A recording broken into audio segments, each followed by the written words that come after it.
मराठी, ते धडक ते धडक. सांगता येईना आणि सहनही होईना शौचा वाटे रक्तस्राव, वेदना, वारंवार शौचास होणे हा मूळव्याध तर नाही ना? मिळवा कायमचा आराम, तोही एका दिवसात, वेदना रहित, विना टाका. मूळव्याधीवर औषधोपचाराबरोबर लेझर व इंजेक्शनची खास सुविधा देणारे विट्यातील पहिलेच हॉस्पिटल डॉक्टर बंडगर यांचे मूळव्याध स्पेशालिटी हॉस्पिटल, अनुराज हॉस्पिटल शेजारी, एससी स्टँडच्या बाजूला, खानापूर रोड, विटा. सांगली शहरामध्ये गुंतवणुकीचा विचार करताय? कमर्शियल लोकेशन हवं आहे, स्वतःलाच व्यवसाय करायचा आहे किंवा नामांकित ब्रँड्ससाठी भाडे तत्वावर द्यायचं आहे? मग डोळे झाकून एकच पर्याय, श्री राजलक्ष्मी मॉल. सांगली जिल्ह्यातील नामांकित, अनुभवी व सुप्रसिद्ध श्री राजलक्ष्मी ग्रुप यांचे श्री राजलक्ष्मी मॉल. एकाच छताखाली branded showrooms, restaurant, gym, food court, multiplex theatre, club house, game zone. नुसता मॉलच नाही तर लवकरच सांगलीमधील multi branded entertainment centre. Shri Rajlakshmi mall मध्ये आपली गुंतवणूक करा आणि मिळवा प्रचंड परतावा आणि प्रचंड फायदा. श्री राजलक्ष्मी ग्रुप आता पुण्यामध्ये देखील. अनेक गुंतवणुकींचे पर्याय उपलब्ध.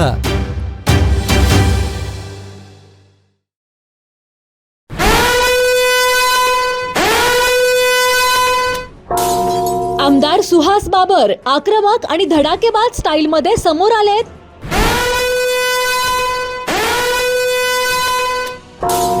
आमदार सुहास बाबर यांनी सदाशिवराव पाटील यांच्यासह वैभव पाटील यांच्यावर टीकास्त्र सोडलंय.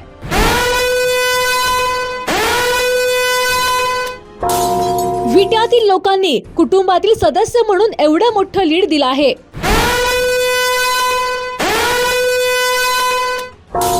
मी जमिनीवर पाय ठेवून काम करणारा कार्यकर्ता आहे.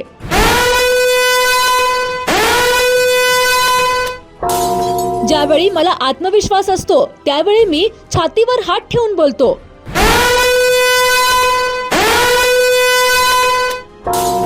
कुपवाड आणि मिरजचा उल्लेख करता तुमच्याच नेत्यांच्या कार्यक्षेत्रात अराजकता माजलीये असं तुम्हाला सांगायचं आहे का? तुम्हाला पैसे खायला मिळत नाहीत म्हणून अराजकता माजली असे तुम्हाला वाटते?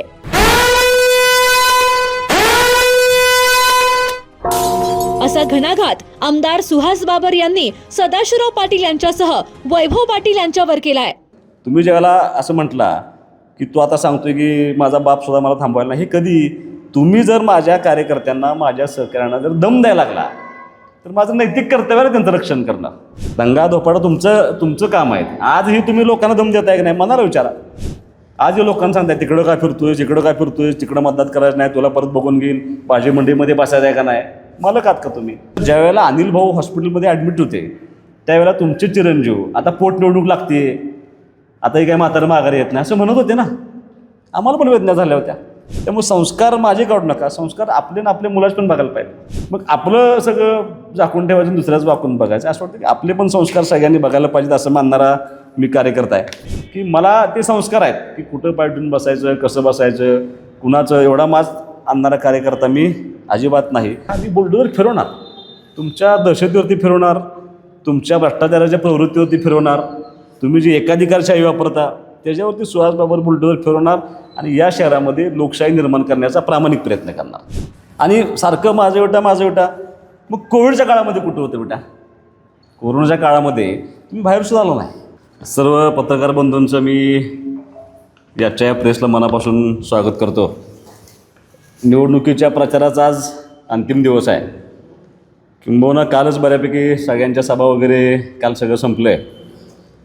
काल माझ्या विरोधकांची सभा या चौंडेश्वरी चौकामध्ये पार पडली आणि मला असं वाटत होतं की मी गेल्या 12-14 दिवसांमध्ये जे प्रश्न उपस्थित केले होते, किंबहुना मी ज्या विकासाच्या कल्पना मांडल्या होत्या त्या कल्पनेला त्यांच्याकडून काहीतरी प्रतिसाद येईल किंवा त्यांच्या कल्पना विकासाच्या मांडल्या जातील किंवा माझ्या प्रश्नांची उत्तरं दिली जातील असं मला एक वाटत होतं. पण दुर्दैवानं काल जी सभा झाली त्या सभेमध्ये कुठल्याही विकासाची, कसल्याही विजनची चर्चा न करता एकतर्फी चुकीच्या पद्धतीनं आरोप करण्याचा प्रयत्न त्या ठिकाणी केला. मला असं वाटतं की कालचं जे भाषण झालं ते थोडंसं पराभव मान्य करण्यासारखं भाषण होतं असं म्हटलं तरी काय वावगं होणार नाही.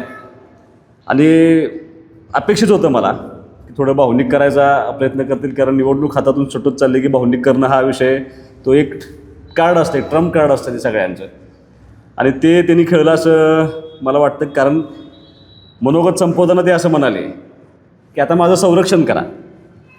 मला असं वाटतं की ज्यावेळेला स्वतः दहशत करणारे लोक, सगळ्या म्हणजे ह्या सगळ्या याच्यावरती दहशतीनं कमान ठेवणारे लोक ज्यावेळेला स्वतः संरक्षण करा असं म्हणतात, याचा अर्थ असा आहे की या विटे शहरामध्ये लोकशाही विजय होते, लोकांचा विजय होतोय, हे त्यांचं संरक्षण मागण्यावरून सिद्ध होते. असं म्हटलं तरी काय चुकीचं होणार नाही असं मानणारा मी कार्यकर्ता आहे. एक पिक्चरची आठवण करून देणार आहे. सिंगम पिक्चर एक होता, आणि त्या सिंगम पिक्चरमध्ये जयकांत शिकरे नावाचं एक पात्र होतं.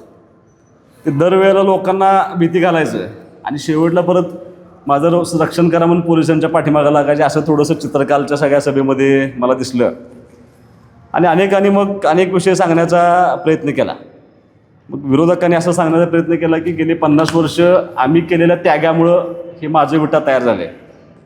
मुळात तुम्ही जे सतत माझं विटा जे म्हणता ना, तर ते माझं विटा नाही आहे. माझं मत असं की ते आमचं विटा आहे. ह्या शहरामध्ये जो आमूलाग्र बदल घडला, ह्या शहरासाठी काही तुमच्या एकट्याचं योगदान आहे असं माझं अजिबात मत नाही. माझं असं मत आहे की तुम्ही ते पहिलं माझं विटा म्हणायचं बंद करा, आता हे आमचं विटा आहे. आणि तुम्ही असं सांगितलं की आमच्या त्यागामुळं हे विटा शहराची निर्मिती झाली किंवा विटा शहर उभा राहिलं असं तुम्ही सांगितलं. आणि मला असं वाटते की हे तुम्ही काय ह्या शहरासाठी त्याग केलेला नाही, तुम्ही ह्या शहराचा उपभोग घेतला आहे. तुम्ही ह्या नगरपालिकेच्या सत्तेच्या माध्यमातून ह्या शहराचा उपभोग घेण्याचा प्रयत्न केला.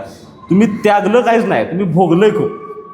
आणि खऱ्या अर्थानं कुणी म्हणजे कोणाकोणाचं योगदान आहे, मी तुम्हाला काही नावं वाचून दाखवतो. मी खऱ्या अर्थानं ज्यांच्या त्यागातून हे शहर उभं राहिले अशी खूप सारी मंडळी आहेत. स्वर्गीय आबासाहेब पाटील असतील, MP कदम होते, DP कदम होते, श्रीपती गायकवाड होते, आत्माराम शेतोळे होते, आनंदराव पाटील होते, विठू चौगुले गायकवाड होते, बाबूराव पाटील होते, फुलशेन शेठ शहा होते, जगन्नाथ तात्या कदम होते, आप्पासाहेब तळेकर होते, रामभाऊ तात्या देवटे होते, चंतोपंतांना गुळवणे होते, बंडोबा कोरे होते, दादासाहेब बर्वे होते, भाऊसाहेब बंडारे होते. अशी अनेक कुटुंब, ह्या लोकांच्या त्यागातून खऱ्या अर्थानं हे शहर उभं राहिलं. पण दुर्दैवानं काल तुम्ही यातलं एकही नाव घेऊ शकला नाही.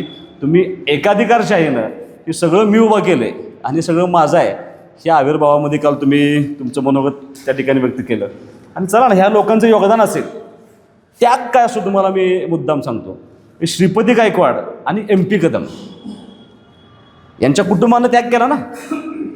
ही दोन माणसं ह्या शहराच्या जडणघडणीमध्ये खपली गेली ना, यांची हत्या झाली. खरा त्याग काय असतो हे त्या दोन कुटुंबाच्या माध्यमातून आपण त्यांच्याकडून धडा घेतला पाहिजे की त्याग जो केला तो या दोन कुटुंबाच्या माध्यमातून त्याग केला होता. आणि मग विकासाचे मुद्दे बाजूला ठेवून आरोप प्रत्यारोप सुरू झाले. आणि नेहमीप्रमाणे माझ्यावरती एक आरोप केला की सुहास बाबर घरं फोडतो. आता ह्याचं उत्तर मी प्रत्येक सभेमध्ये दिलं आहे की मी 13 नंबर प्रभागमधून भालचंद्र कांबळेला सगळ्यात आधी उमेदवारी जाहीर केली होती. तो प्रभाग बदलून गेला होता. तुम्ही परत त्याच्या भावाला त्या ठिकाणी नेऊन उभा केलं. मला सगळे सांगत होते कृष्णात अण्णांना उभा करा, त्यांच्या पुतण्यांच्या विरोधात मी नाही म्हणून सांगितलं. अण्णांचं वय झालं आहे, अण्णांना मी काय त्या ह्याच्यात पाडणार नाही. शरद सूर्यवंशीची उमेदवारी 12मध्ये आम्ही आधी जाहीर केली होती, तुम्ही त्याचा भाऊ त्या ठिकाणी उभा केला. हे पाप भाऊभावांच्यात बांधणं लावणं, घरं फोडणं हे तुम्ही करताय. मी तुमच्या पुतण्यांच्या विषयी पण सांगितलं की ती माझ्याकडे कामाला येत होती, मी त्यांचं काम करून तुमच्या कुटुंबामध्ये आहे असं सही सलामत आणून सोडले. मी कधीही त्यांना माझ्या पार्टीत या तर काम करतो असलं कधी सांगितलं नाही. त्याच्यापेक्षा महत्त्वाचं काय होतं की घरं फोडण्याचे जनक तुम्ही आहात. तुम्हाला कदाचित आठवत नसेल, श्रीपती गायकवाडांचे जे वारसदार होते अनिल भैया गायकवाड, यांच्या विरोधात सर्वात प्रथम तुम्ही अशोक गायकवाडांना उभं केलं होतं. ही भाऊभावांच्यात तुम्ही सगळ्यात पहिले, तुम्ही काल म्हणाला की इतिहासात पहिल्यांदा असं घडलं की भावाच्या विरोधात भाऊ उभा राहिला, तर असं नाही. याचे जनक तुम्ही आहात. अनिल भैया गायकवाडांच्या विरोधात अशोक गायकवाडांची निवडणूक तुम्ही लावली होती. विजयी झाल्यानंतर त्यांचा बोर्ड होता, अजूनही जखमा ओल्या आहेत असा बोर्ड त्या काळी त्यांनी लावला होता. म्हणजे ह्या खऱ्या अर्थानं मला असं वाटतं की घरं फोडण्याचा सुद्धा जबाबदारी की तुमच्या आहे, याचा माझ्याशी याचा काही संबंध नाही. अनेक वेळा तुम्ही अनेक मुद्द्यांची चर्चा करताना तुम्ही असं म्हणलं की 1980च्या पूर्वी माझं घर आहे, तुझा जन्म पण झाला नव्हता, त्यामुळं सगळं मोकळं असल्यामुळे पार्किंग सोडलं नव्हतं. त्या दरम्यान तुमच्या आसपासच्या बऱ्याच लोकांनी घरं बांधली होती. त्यांच्या घराला पार्किंग आहे की? आणि मी तुमच्या घराला पार्किंग नव्हतं असं म्हणलंच नव्हतं. तुमच्या घराला पार्किंग होतं, तुम्ही आत्ता बंद केलं ते पार्किंग, आणि मग तुमच्या गाड्या सगळ्या रस्त्यावरती उभा असतात. एक गाडी बसली एवढं पार्किंग होतं तुमच्या घराला, तुम्ही ते बंद करून तिथं ऑफिस केलं आणि तुमच्या सगळ्या गाड्या बाहेर. मी तुम्हाला पार्किंग नाही असं म्हटलं नाही. आता तुम्ही किती 100 गाड्यांचं पार्किंग बसलं एवढं, पण ते बाहेर बांधलं ना हरेवाडीला. आम्ही गावात राहतोय, आमची अडचण झाली ना. आम्हाला पार्किंग, ट्रॅफिक ही समस्या आम्हाला भेडसावतात. आम्ही ते मुद्दे मांडतोय लोकांच्या समोर, लोकांना अपील होत आहेत, त्यात आमचा दोष नाही.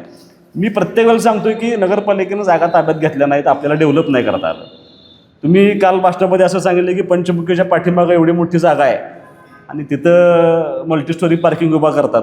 आता तिथं जे गाळे होते, जिथे जे व्यवसाय चालवत होते, ते खरेदी कोणी केलं? ते पाडलं कोणी?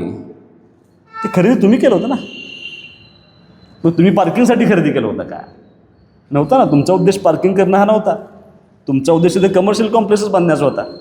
मग आता त्याच्यावरती तुम्ही आज मतदानाच्या आदल्या 2 दिवसामध्ये तुम्ही लोकांना सांगताय की तिथं पार्किंग उभा करायचं होतं, तिथं आम्ही उभा केलं असतं. मला असं वाटतं की मी जे मागासपासून म्हणतोय की तुम्ही नगरपालिकेची सत्ता भोगली, तुम्ही त्यात काय केला नाही.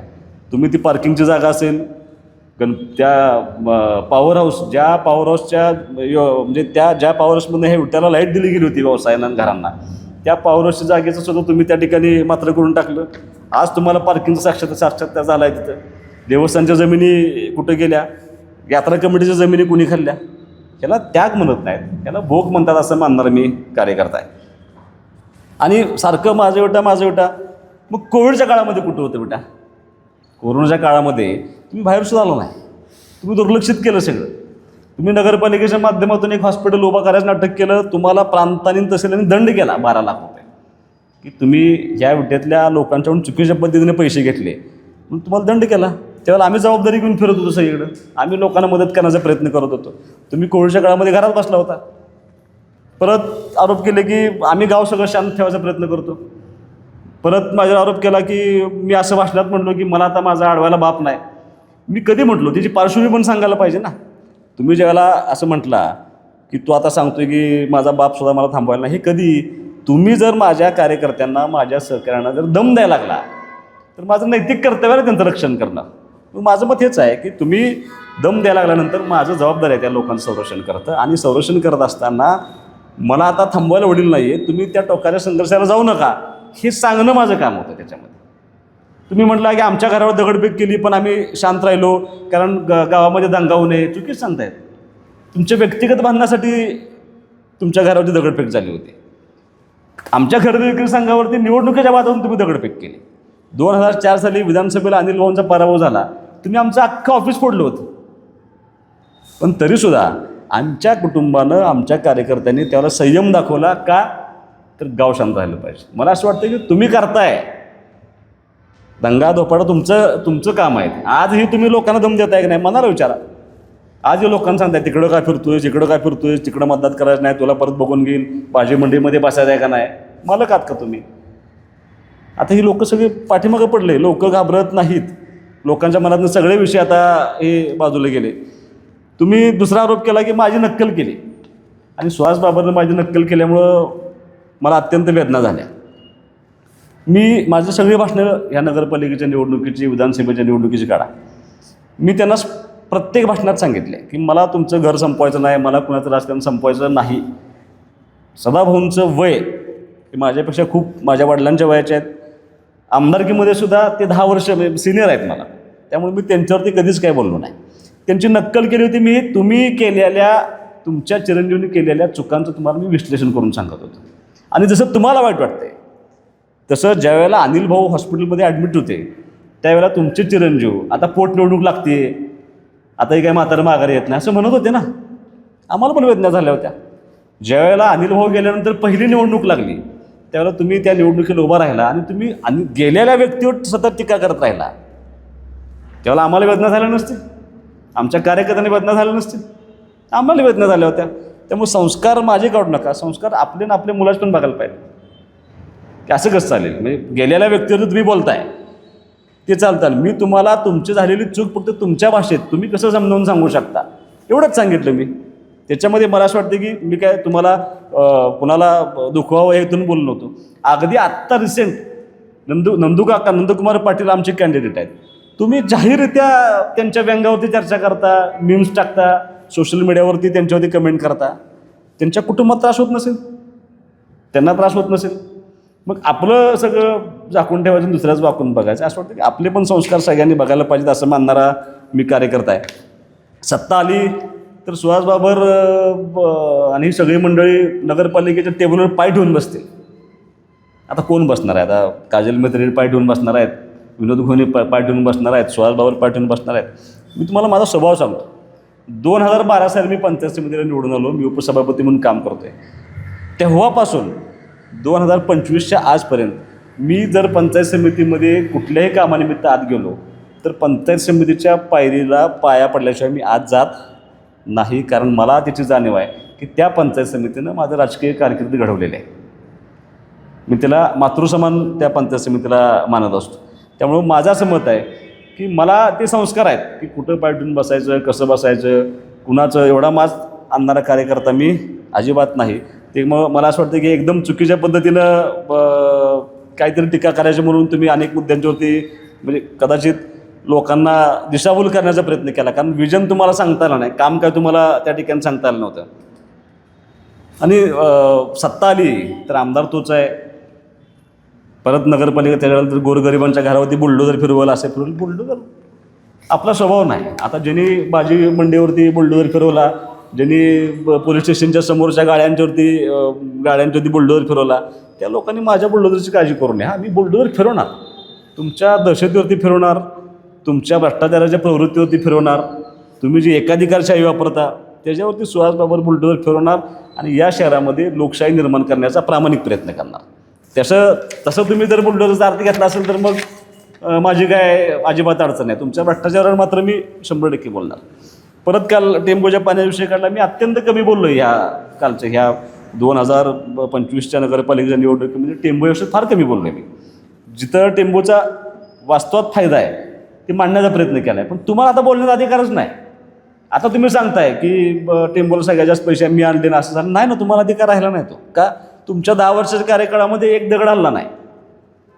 आणि सगळ्यात पहिल्यांदा ह्या योजनेला हिंदवणारा कोण माणूस होता तर तुम्ही होता. तुम्ही त्याला असं म्हणाला होता की हे दिवास्वप्न आहे, हे कधीच असं होऊ शकत नाही. आणि आता पूर्णत्वास गेल्यानंतर आता म्हणायचं की ह्याच्यासाठी मी प्रयत्न केले, हे दुटप्पी भूमिका आहे. ही भूमिका लोक अजिबात स्वीकारणार नाहीत असं मानणार मी कार्यकर्ता आहे.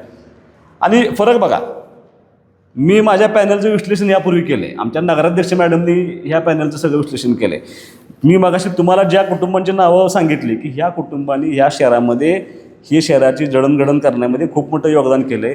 त्या कुटुंबातला प्रत्येक सदस्य आज एकतर आपल्या पॅनलमधून उभा आहे किंवा तो सदस्य आपल्या पार्टीचं, शिवसेनेच्या पार्टीचं ताकदीनं काम करतो आहे. मला याचा मनस्वी आनंद आहे की खऱ्या अर्थाने हे शहर ज्या लोकांनी उभा केले ती सगळी लोकांची वारसदार माझ्याबरोबर आहेत. जेवढी तुम्हाला नावं घेतली मी त्या सगळ्या लोकांचे वारसदार अत्यंत ताकदीनं माझ्याबरोबर आहेत. आज आमच्या नगराध्यक्षपदाच्या उमेदवार मी सगळ्यांना सांगतोय सक्षम आहेत.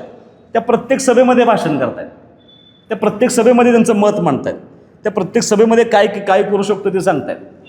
त्या स्वतः एका शारदा महिला नागरी पतसंस्थेच्या चेअरमन आहेत. त्यांनी अनेक लोकांना रोजगार उपलब्ध करून दिला आहे. त्या अनेक लोकांना महिलांना आर्थिक मदत करतात जेणेकरून त्यांचं कुटुंब उभं राहिलं पाहिजे.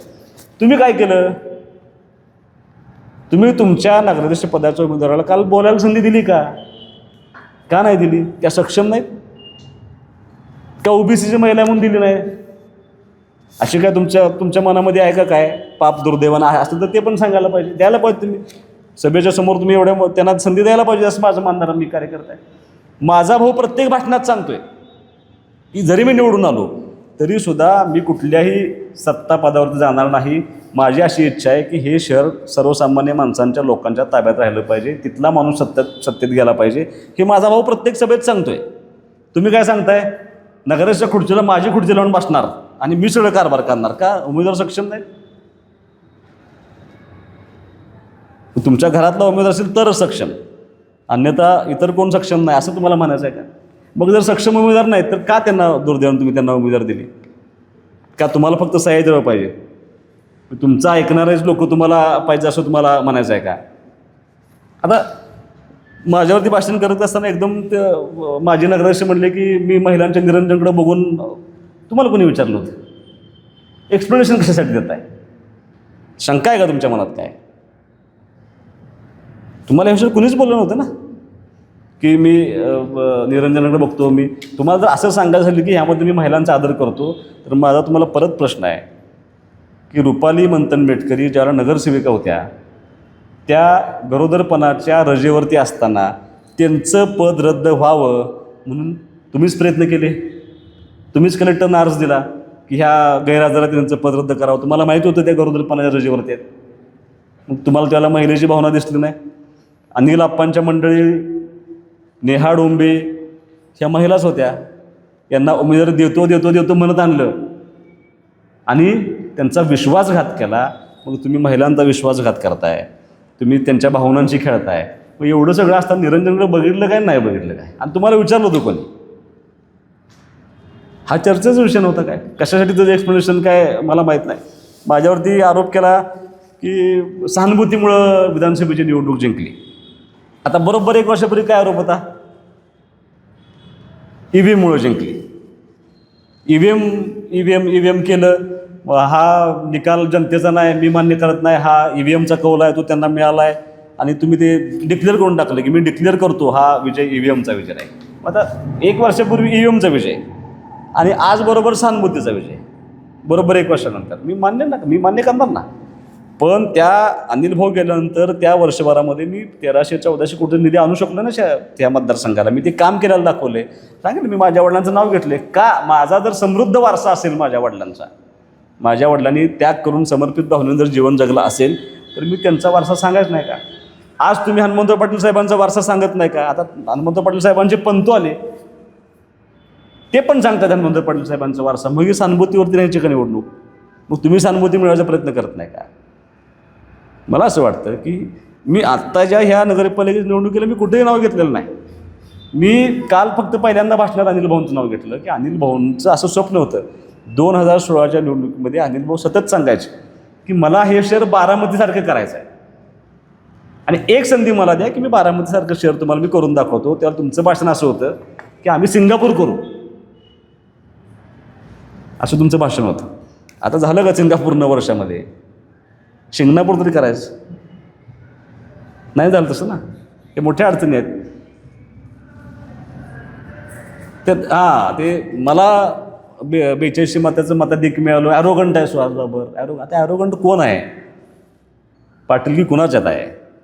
सगळ्या लोकांना माहीत आहे. म्हणजे मी आज प्रत्येक ठिकाणी फिरत असताना जे मला जाणवलं शहरामध्ये, जो प्रतिसाद मिळाला आहे त्याच्यात मला जाणवतं ना कोण ॲरोगंट आहे कोण आहे. मी 42 मताचं मताधिक्याचं एक्सप्लेनेशन कधी देतो त्याची पार्श्वभूमी पण तुम्ही सांगायला पाहिजे. तुम्ही आज परत तीच भाषणं करताय जी भाषणं 2004 साली केली होती, की तुम्ही 2025च्या निवडणुकीला तीच भाषणं करताय. ही बाहेरची आहेत, ह्यांच्या ताब्यात काय द्यायचं आहे नगरपालिका? ह्यांचा काय संबंध आहे? मी तुम्हाला हे सांगतो, हे मुद्दे मागं पडलेत. मागं कधी पडले? 2024च्या विधानसभेला मला 42 मताचं मताधिक्य मिळालं. हे सांगण्यापाठीमागचा उद्देश असा असतो की 42 मताचं मताधिक्य मला या शहरानं दिलं, ह्याचा अर्थ ह्या लोकांनी मला लोकप्रतिनिधी या नात्यानं नव्हे तर कुटुंबातला सदस्य म्हणून मला ह्या लोकांनी स्वीकारला आहे. माझा जन्म इथला आहे, माझं शिक्षण इथलं आहे आणि मी विट्याचाच आहे.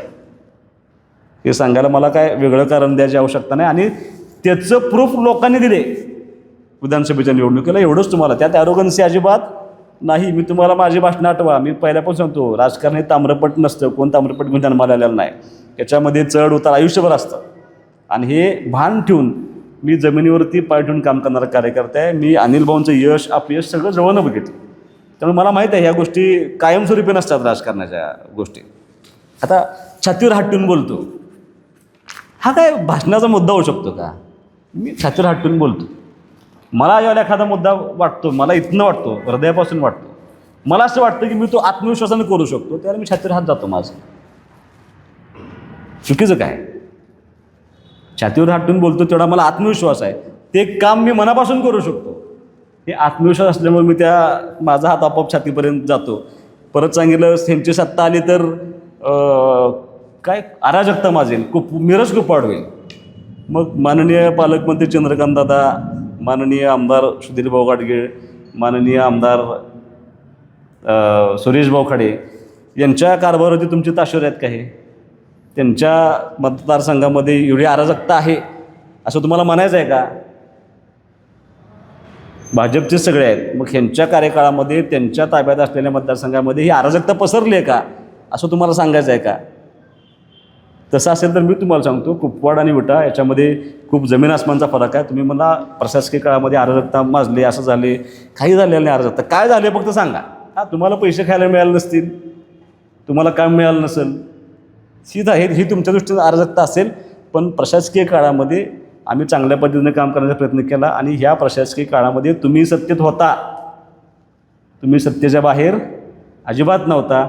तुमचे चिरंजीव खुर्ची लावून तिथे सीओ साहेबांच्याजवळ बसून त्यांचं काम करून घेण्याचा, त्यांना जे पाहिजे ते करून घेण्याचा प्रयत्न करत होते. CCTV फुटेज जर काढलं तर तुम्ही त्या विषयात अडचणीत याल असं मानणारा मी कार्यकर्ता आहे. काल सांगितलं की समजा सत्ता परिवर्तन झालं असं त्यांनी काल सांगितलं तर अराजकता मागेल, खून होतील, दंगली होतील, बॉस्काबॉस्की होईल. कोण करणार आहेत? काजल संजय मंत्री बॉस्काबॉस्की करणार आहेत, विनोद गोवनी बॉस्काबॉस्की करणार आहेत, शीला लिपारे बॉस्काबॉस्की करणार आहेत का, शीला आमच्या बिंगारदे मॅडम बॉस्काबॉस्की करणार का, अक्षदा साबळे बॉक्साबॉक्सी करणार आहेत का, भाग्यश्री तारळकर बॉक्साबॉक्सी करणार आहेत, विशाल ताळेकर बॉक्साबॉक्सी करणार आहेत, रुपाली मंत्री मेटकरी कोण बॉक्साबॉक्सी करणार आहे का? तुम्हाला हे सांगायचं आहे का, तुम्हाला दम द्यायचा आहे की सत्ता जर तिकडे गेली तर आम्ही हे सगळं करणार आहे, हे तुम्हाला सांगायचं आहे का? हे तुम्हाला जनतेपुढं मांडायचं आहे का? असंच तुम्हाला द्यायचं आहे का की बाबा असं झालं तर आम्ही असंच करणार आहे? मला असं वाटतं हे कारण नसताना दहशत निर्माण करायची, कारण नसताना भीती निर्माण करायची. आणि हे सगळं का चाललं आहे तर लोकांचा माइंडसेट हा सत्ता परिवर्तनाच्या बाजूने झुकला आहे. हे थांबवण्यासाठी तुम्ही असं म्हणजे पायाखालची वाळू घसरायला लागल्यामुळं आता बॉक्साबॉक्सी होणार आहे, असं होणार आहे, अराजकता मारणार आहे असं तुम्ही मांडत असता. तर माझी तुम्हाला विनंती आहे, ही निवडणूक ह्या पूर्ण 14-15 दिवसाच्या प्रचारामध्ये तुम्ही माझं जर सगळी भाषणं काढून बघा, ऑन रेकॉर्ड सगळी भाषणं आहेत, मी केलेलं काम आणि भविष्यामध्ये मी काय करू शकतो ह्या सगळ्यांच्या सहकार्यानं एवढंच त्या ठिकाणी मांडण्याचा प्रयत्न केला आहे. तुम्ही माझ्यावरती एवढे आरोप केले, त्या आरोपाचं उत्तर मी तुम्हाला दिलं आहे. तुमच्यावरती मी जे प्रश्न उपस्थित केलेत, दुर्दैवानं त्या प्रश्नाचं एकही उत्तर तुम्हाला देता आलं नाही. उलट तुम्ही सभेचा जास्तीचा वेळ हे एक्सप्लेनेशन देण्यामध्ये घालवला आणि माझ्यावरती चुकीच्या पद्धतीने आरोप करायचा प्रयत्न तुम्ही त्या ठिकाणी केला होता. मला असं वाटतं की बरोबर 1 वर्षापूर्वी EVMच्या नावाखाली तुमच्या चिरंजीवनी माननीय पंतप्रधान नरेंद्र मोदी आणि अमित शहा यांच्या कार्यपद्धतीवर शंका घेतली होती, EVMवर शंका घेतली होती आणि त्यांना प्रश्न विचारले होते. ते जर पंतप्रधानांना प्रश्न विचारू शकतात तर एक सामान्य नागरिक सुहासाबर तुम्हाला प्रश्न विचारता एवढा राग कशा झाला? मी तुम्हाला प्रश्नच विचारले होते. पूर्ण निवडणुकीमध्ये मला जे फिरताना जाणवलं, मी सगळीकडे फिरलो, घर टू घर फिरत असताना तिथल्या लोकांनी ज्या समस्या माझ्यासमोर मांडल्या, आज ही मूलभूत सुविधा ज्या नगरपालिका ज्यांना आवश्यक होतं ते 40-50 वर्षाच्या सत्तेमध्ये तुम्हाला देता आलेल्या नाहीत. हे तुमचं अपयश आहे, हे तुमचं दुर्दैव आहे आणि ते स्वीकारायचं बाजूला राहिलं आणि तुम्ही इलेक्शन भावनेच्या कार्डवरती घेऊन जाण्याचा प्रयत्न केला. मी कधीही भावनेच्या कार्डवरती मी आता निवडणूक केलेलं नाही, पण कामाच्या जीवावरती निवडणूक करतोय. मला असं काल सदाभाऊंच्याकडून खूप अपेक्षित होतं की भाऊनी काय केलं हे सांगावं 50 वर्षामध्ये आणि काय करणार हे सांगावं, पण दुर्दैवानं ते सांगता आलं नाही. ते माझं माझं माझं करत गेले. ते फक्त त्यांचं योगदान सांगण्यात रमून गेले. ह्या शहरामध्ये ज्या कुटुंबाने योगदान दिले त्या कुटुंबाचं कुठेही भाऊनी नाव घेतलं नाही. असं एकाधिकारशाहीनं एकट्यानं करून गाव कधीच होत नसतं. या सगळ्या लोकांचं योगदान आहे. ही सगळी मंडळी माझ्याबरोबर याचा मनस्वी आम्हाला आनंद आहे.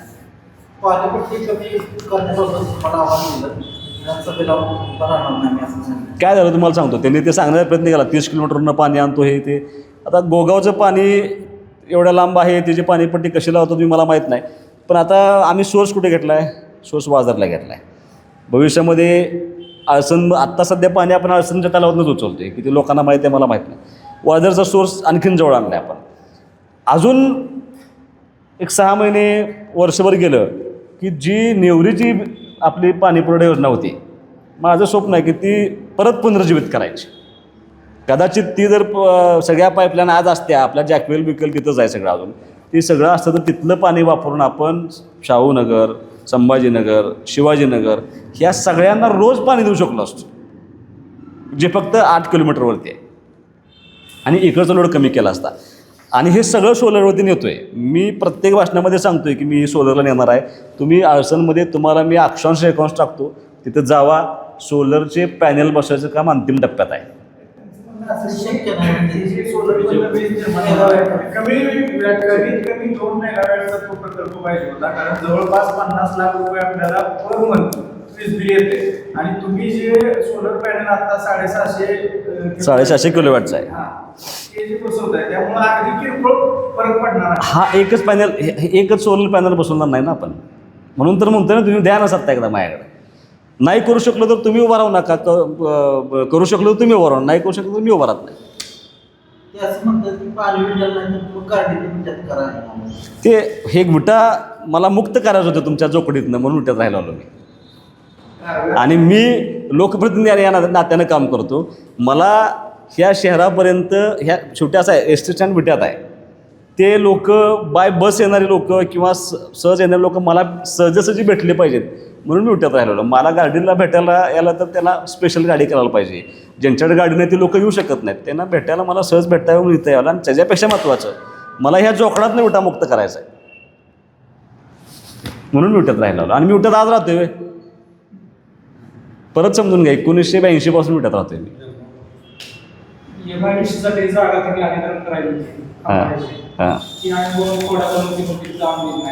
नाही, परत समजून घ्या, MIDCची जागा अधिग्रहित करायची होती. त्याच्यापेक्षा त्यातले आता त्यांनी आरोप केला, ते खंबळ्यातली अनेक लोक भूमिहीन होत होते.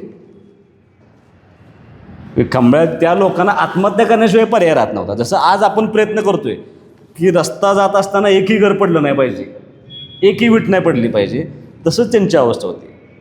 एक्सपान्शन करायला अडचण नव्हती, पण जी लोक भूमिहीन होणार आहेत, ज्यांना परत सोर्सच नाही काय, आणि करायलाच हरकत नाही, करू ना, अजून जागा शोधा आपण, आणि प्रयत्न करू.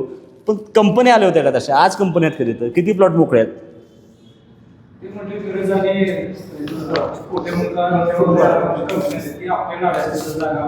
तुम्ही आमदार होता 10 वर्ष त्यावेळेला, 4 ते 14 तुम्ही आमदार होता, तुम्ही ताकद लोन करायला पाहिजे होतं. आणि मुळात कंपन्या येतात, मी तुम्हाला अजून सांगतो, कंपन्या कधी येतात? तुम्ही आमदार होता तेव्हा पाण्याचं काहीच काम झालं नाही.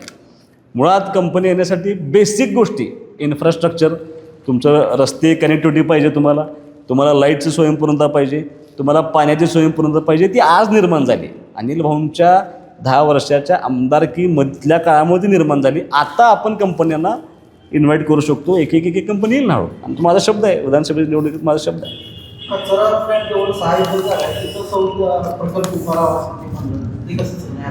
तेच तुम्हाला तेच सांगतो ना, सगळं त्यांना सांगायचं मी.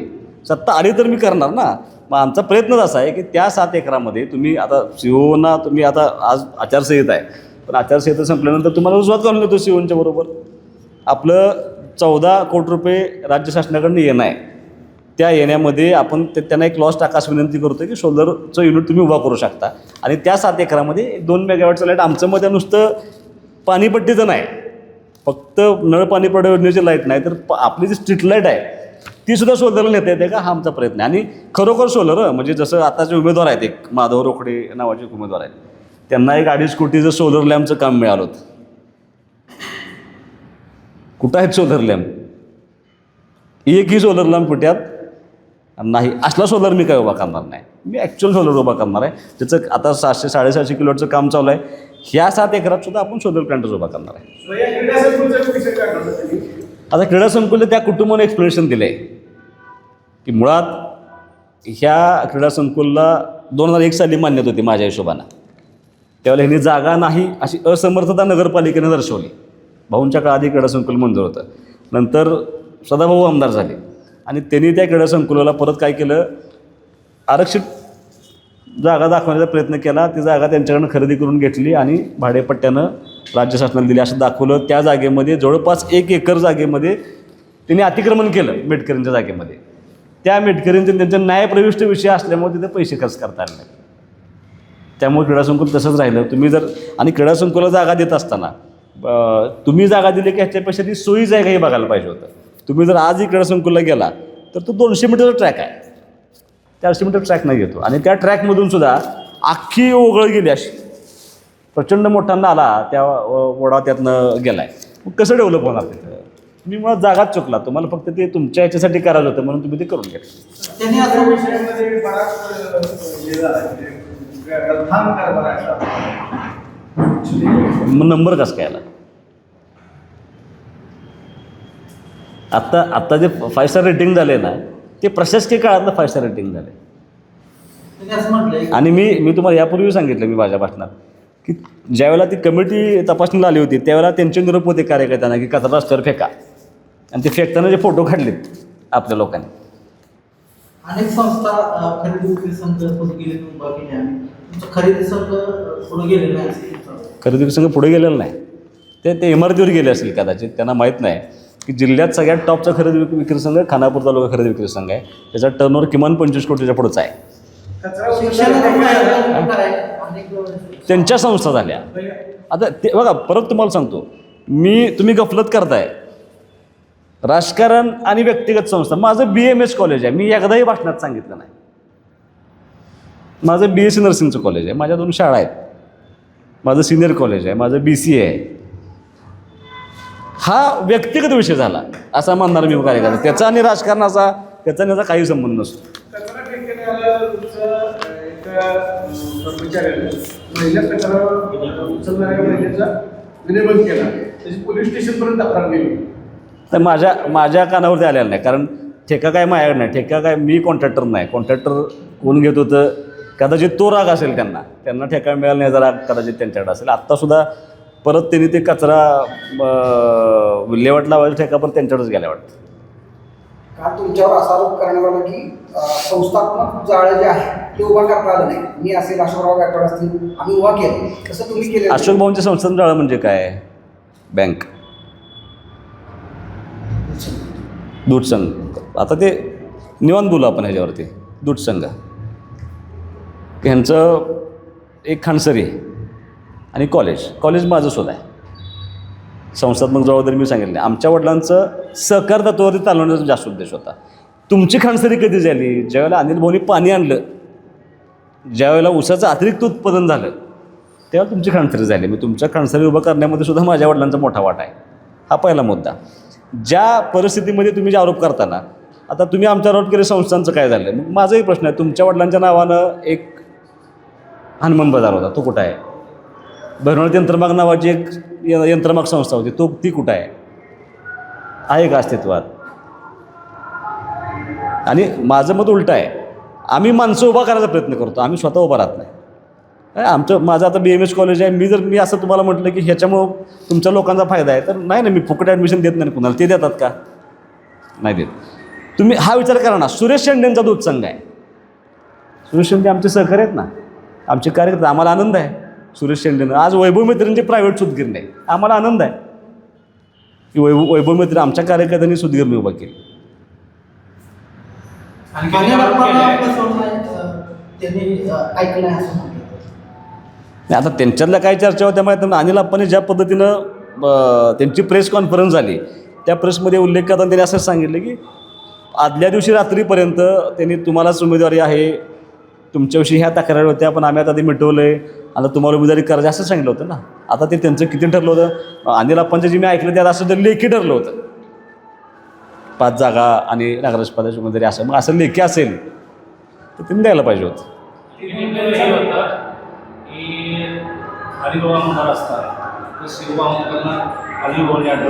कुणाला? हां, आणि काय राजकारण संपल? एक अधिकारी राजकारण कसं संपू शकतो एखाद्या माणसाचं? आपली वर्तणूक राजकारण संपू शकतं आपलं. समजा सुहास बाबर चुकला तर माझं राजकारण संपेल. उद्या CEO तिथलं कोण आणि कोण जरी आणून ठेवला तरी माझ्या राजकारणाला फरक पडायचं काही कारण नाही. रस्ते आणि गटराची कामं आहे ज्यादा प्रमाणाची शासनाने दिली, टक्केवारी मिळवून देण्यासाठी केली.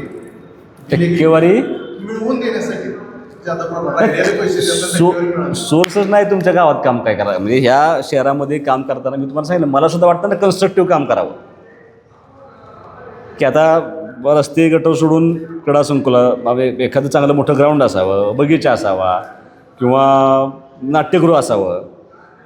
अनेक समाजाच्या आता नाभिक समाजाची मागणी त्यांच्या सामाजिक सभागृहाची किती वर्ष आहे, किंवा बिरोबा मंदिराला कंपाऊंड करायचं आहे. जागा एकही जागा नगरपालिकेच्या ताब्यात नाही किंवा त्यांनी घेतलेल्याच नाहीत.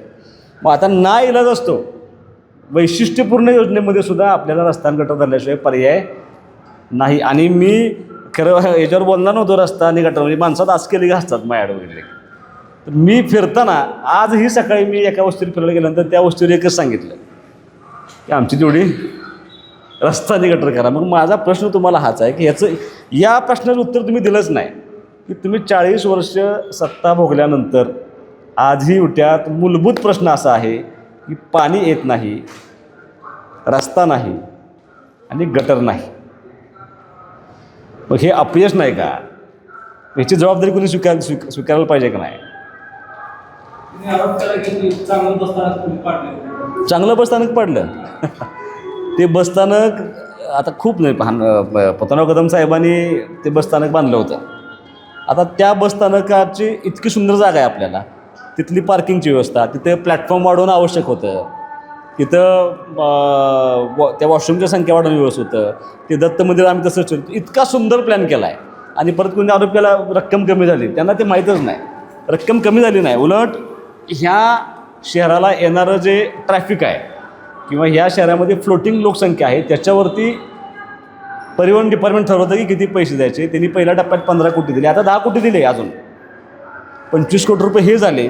आणि सगळं बांधकाम झाल्यानंतर पूर्ण जे रस्ते आहेत, अंतर्गत रस्ते, ते पूर्ण कॉन्क्रीटीकरण होणार, त्याला 5 कोटी रुपये. असं 30 कोटीचा अख्खा प्लॅन आहे. हे बहुतेक अज्ञानातनं त्यांनी सांगितलेलं दिसतं. आणि चांगलं आणि बसस्थानक पाडणं आवश्यक होतं का नव्हतं मला सांगा. उलट अशोक भाऊंनी काल भाषणामध्ये पतनराव कदम साहेबांचा एकेरी उल्लेख केला 3दा. ज्याचं नेतृत्व तुम्ही ज्यांचं मांडलं होतं त्याचा एकेरी उल्लेख करू नये राजकारणामध्ये.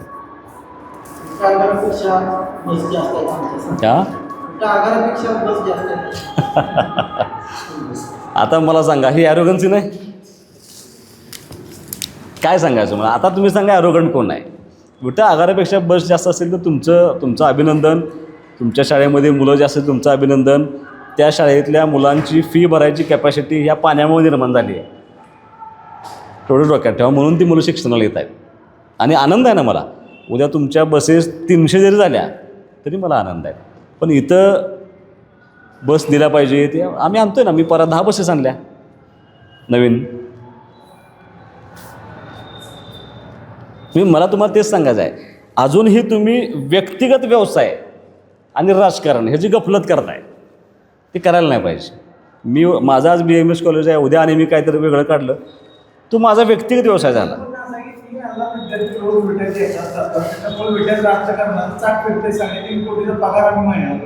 मग माझं 1,500 पोरं येऊन जाऊन करतातच रोज. मी राजकारणात नाही कधी मांडलं. परत माझं म्हणणं असं आहे की तुम्ही ते पगारावरचे शिक्षक आपल्यातले किती आहेत? 100% तुम्ही आपल्या लोकांना, भूमिपुत्रांना नोकरी दिली आहे का? नाही दिली. सलग 5 वर्ष एखादा शिक्षक टिकला आहे का तुमच्यात? नाही टिकला. तुम्ही परवा सांगितलं होतं टेंबूच्या अर्थचक्राबद्दल सांगितलं, 500-600 कोटीचा कशा पद्धतीने? तुम्ही आता मी भाषणात असं सांगितलं होतं की मूळ व्यवसाय जो आपले होते ते पोल्ट्री आणि यंत्रमाग. पोल्ट्री आत्ता जरा बरं आहे, पण 12-13 हजार यंत्रमागापैकी 3-3.5 हजार यंत्रमाग फक्त शिल्लक राहिले आपल्या होत्यात. दुर्दैवानं ह्या यंत्रमाग व्यवसायावरती प्रचंड मोठी अडचण निर्माण झाली. आणि आपलं सगळं अर्थचक्र ज्याला पाणी नव्हतं त्यावेळेला हे सगळं अर्थचक्र ह्या 2 व्यवसायावरती टिकून होतं. आज यंत्रमाग थांबला आहे बऱ्यापैकी. पोल्ट्री थोडंसं चालू आहे. एकही नवी कंपनी, आता कंपनी हळूहळू यायला सुरुवात होईल. आत्ता जे अर्थचक्र सगळं चाललं आहे की नाही, माझं असं मत आहे की ते पूर्ण टेंबूच्या पाण्यावरती 4,500 एकरच्या आसपास क्षेत्र ह्या विटे शहराचं भिजतं आहे. तुम्हाला ग्रामीण भागात सांगत नाही मी. 6वा टप्पा पूर्ण झाल्यानंतर आणि त्या 400-500 एकर वाढच होईल. आणि ह्या मागच्या वर्षीच्या ऊसाची 50 कोटी रुपये फक्त ऊसाची रक्कम आली विटे शहरामध्ये. मी आता तुम्हाला तरकारी सांगत नाही, मिरची सांगत नाही, द्राक्षे सांगत नाही, तुम्हाला पटणार नाही, पण आपल्या लोकांनी सुपारीची शेती पण चालू केली. आता मी माझ्यावर प्रयोग केला, मी नारळाची शेती चालू करतो आहे. लोक आता वेगवेगळ्या शेतीकडे वळायला लागली. ह्या शेतीवरती अवलंबून असलेली कृषी सेवा केंद्राची दुकानं आहेत नाही, यांचं ट्रान्झॅक्शन 100-200 कोटीवर असेल. आणि ह्याची अवजारे जी विकली जातात, ट्रॅक्टर आहेत, अवजारे सगळे विकले आहेत, ह्याचं ट्रान्झॅक्शन एक 200-300 कोटीचं ट्रान्झॅक्शन आहे. म्हणजे मला असं वाटतं की आत्ता जो पैसा किंवा जी गर्दी दिसते ही सगळी ते कृष्णेच्या पाण्यावरती आहे. त्यांनी असं एक सांगितलं की तहसीलदार ऑफिस असेल, कोर्ट असेल, प्रांत कार्यालय असेल, हे सगळं आमच्या कारकिर्दीत आम्ही उभा केलं. तसं त्यांनी काहीच केलं नाही या विट्यामध्ये, असं त्यांचं म्हणणं आहे. आता तुम्हाला सांगितलं की माणसंच उभं करायचं काम केलं पहिली गोष्ट. आणि माझं उलटं म्हणणं आहे, तुम्ही सेशन कोर्ट आणण्यामध्ये आम्ही यशस्वी ठरलो. आता इथं जे मागासवर्गीय मुलांचं वसतिगृह आहे, 100 मुलांचं वसतिगृहाचे आपण नवीन मंजूर करून आणले. त्याचं मंजुरीचं पत्र तुम्हाला मी त्या ठिकाणी देतो. आणि हे कन्स्ट्रक्टिव्ह काम करत असताना उलट माझा तुम्हाला प्रश्न आहे, त्यावेळेला सुद्धा दंगा झाला होता. ही प्रशासकीय इमारत बांधताना तुमच्या डोक्यात विजन नव्हतं. तुम्ही विटाशहर कधीच वाढणार नाही असं गरीब धरून तुम्ही पुढं बांधलं आणि मागं जागा मोकळी ठेवली. तेच जर तुम्ही आज मागं सरकून बांधलं असतं तर आपल्याला चौक प्रशस्त करता आला असता, आपल्याला पार्किंगची व्यवस्था प्रशस्त करता आली असती. ते सोडून तुम्ही काय केले मला सांगा. बघा 10 वर्षाच्या कारकिर्दीमध्ये एक प्रशासकीय इमारत आणि सगळे पिकअप शेड तालुक्यातले, त्यांचं माझं श्रेय त्यांना पूर्ण आहे. जेवढे तालुक्यात पिकअप शेड आहेत का नाही सगळे त्यांचे आहेत. एखाद दुसरंच आमच्या भाऊंचं असेल, माझ्या तर अजून एक पण पिकअप शेड मी दिलेलं नाही. हे सोडून तुमच्या 10 वर्षाच्या आमदारकीच्या काळामध्ये काही नाही. आणि तुमचं भाषण होतं, भाऊंचं भाषण होतं, सदाभाऊंचं, त्यावेळेला सदाभाऊ आमदार होते, की पंक्तीमध्ये वाढपी जर आपल्या ओळखीचा असेल तर 2 लाडू जास्त मिळतात. आमदार हाच नगरपालिकेचा विकास ताकदीने करू शकतो. माझं करेक्ट म्हणणं तेच आहे आत्ता,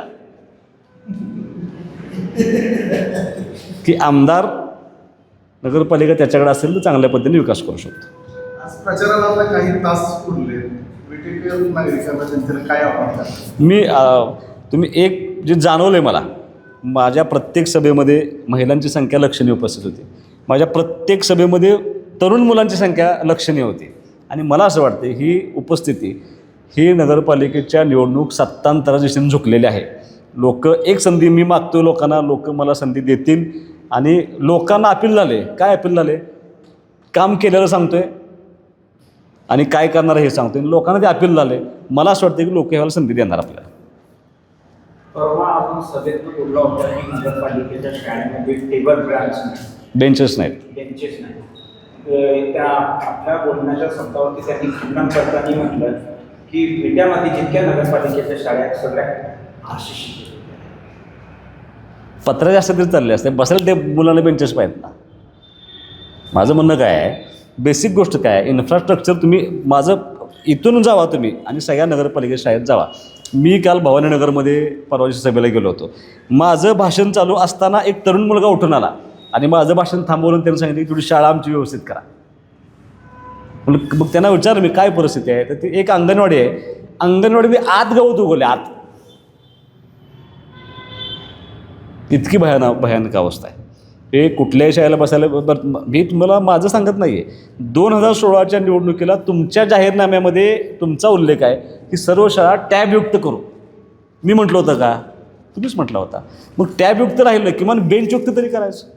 सूर्यनगरमध्ये लोकवर्गणी करून बेंचेस दिलेत आणि त्या शाळेचं लाईट बिल हे मुलांच्याकडून पैसे घेऊन भरतात. हे मला काल सभेमध्ये महिलांनी सांगितलं. हे काय सुहास बाबरचा आरोप आहे का? लोक बोलत आहेत ना खालून. काही नगरसेवक असे आहेत त्यांचे की अगदी फुलेनगरचे मी सभेला गेल्यानंतर आश्चर्यकारक 200-250 महिला त्या कार्यक्रमाला उपस्थित होत्या, तेवढीच पुरुष उपस्थित होते.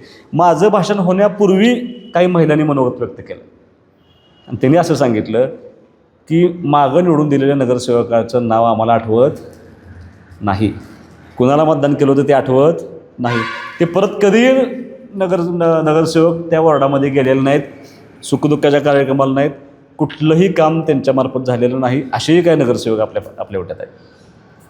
काल राष्ट्रवादीच्या युवा नेत्यांनी पत्रकार परिषद घेतली आणि जे काही त्यांनी ते 500 रुपयाच्या स्टॅम्पवरती करार झाल्याच्या जागेच्या बाबतीत सांगितलं, त्यामध्ये आपल्यालाही याची जाणकारी आहे अशी म्हणून सरळ सरळ त्यांनी आपल्यालाही आपल्यावरती आरोप केले. नाही, मला काय मी प्रेस कोणाची बघत नाही, कारण मी इतक्या व्यस्त होतो प्रचारामध्ये, मी कोणाची प्रेस बघितलेलं नाही.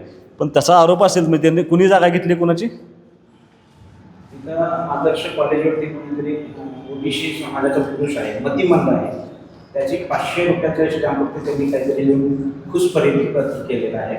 त्याला तिथं कॉलेजवरतीच कामाला ठेवलेलं आहे असं राष्ट्रवादीच्या युवा नेत्यांनी आरोप केलेला आहे. त्याचे खंडन भाऊंनी काल रात्री केले. कसं केलं? परंतु आजही त्यांनी नाही कसं केलं?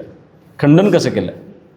ते माईकवरती अनुषंगाने त्याला बोलायला लावलं की मला यांनी सहारा दिला आहे, मी मतिमंद होतो, माझा उपचार केला आहे म्हणून. दस्त दाखवला का? दस्त बघायला पाहिजे ना, मग ठरल की दस्त झाला की नाही. ते दस्त बघितलं की मग ठरल. मी कागदपत्र बघतो आधी. जर दस्त असेल तर कळेल की दस्त झाला आहे का नाही झाला आहे. ते खरंच 500 रुपये स्टॅम्पवरती आहे की नाही बघावं लागेल. ते दस्त बघून तुम्हाला सांगतो मी. आज विटा शहर किती प्रमाणात मागं आहे इतर शहरांच्या तुलनेत? विटा शहर तुम्हाला मी किती मुद्दाम सांगतो, ईश्वरपूर, मी बाहेर फार तुलना करत नाही. ईश्वरपूर आणि विटा फरक आहे का नाही मला सांगा तुम्ही. आपण आपली तुलना तासगावशी करण्यामध्ये मजा नाही, आपली तुलना जतशी करण्यामध्ये मजा नाही. ईश्वरपूर आणि आपल्यामध्ये दोन्ही नगरपरिषद एकाच वेळेला निर्मित असतील तर आज आपण खूप मागे असं वाटत नाही का आपल्याला? किती वर्षातून विजय पुढे तुम्ही आता? 20 वर्ष, किमान 20 वर्षाचा. इथनं पुढं 20 वर्ष आपल्याला काय, मी प्रत्येक भाषणात सांगतोय की येणाऱ्या गाड्यांची संख्या, किती गाड्या ह्या शहरामध्ये दर दिवसाला बाहेरून येत आहेत. 3 राष्ट्रीय महामार्ग, हे रस्ते मोठे झालेले, सेंटर प्लेस विटा आहे आपलं, मार्केट सगळ्यात मोठे विट्याचं आहे, सगळे भाजी मंडी. आता सेशन कोर्ट आल्यामुळे 4-4.5 हजार केसेस वाढले. मग ह्या सगळ्या लोकांचं पार्किंगची व्यवस्था करावी लागेल. त्या सगळ्या लोकांना आपण मुळात, तुम्ही आज बघितलं तर कुठल्याही घराला पार्किंग असावं बघा. कमर्शियल कॉम्प्लेक्स पार्किंग असावं. तर त्यांनी माझ्यावरती ते सांगितले की पार्किंगचा 1980 पूर्वी घर बांधले, तुमच्या घराला पार्किंग होतं, तुम्ही बंद केलं, ऑफिस केलं तिथं आणि गाडी बाहेर लावताय. असं नाही व्हायला पाहिजे. मणक्याच्या जुनाट आजारासह गुडघेदुखी, मानदुखी, खांदादुखी, टाचदुखी आणि हातापायाला मुंग्या येण्यासारख्या आजारावर त्वरित आराम मिळवा डॉक्टर बंडगर यांच्या ब्लॉक इंजेक्शनच्या खास उपचार पद्धतीने. संपर्क डॉक्टर बंडगर, हाडांचे हॉस्पिटल, विटा. जिओ मराठी, ते धडक ते धडक.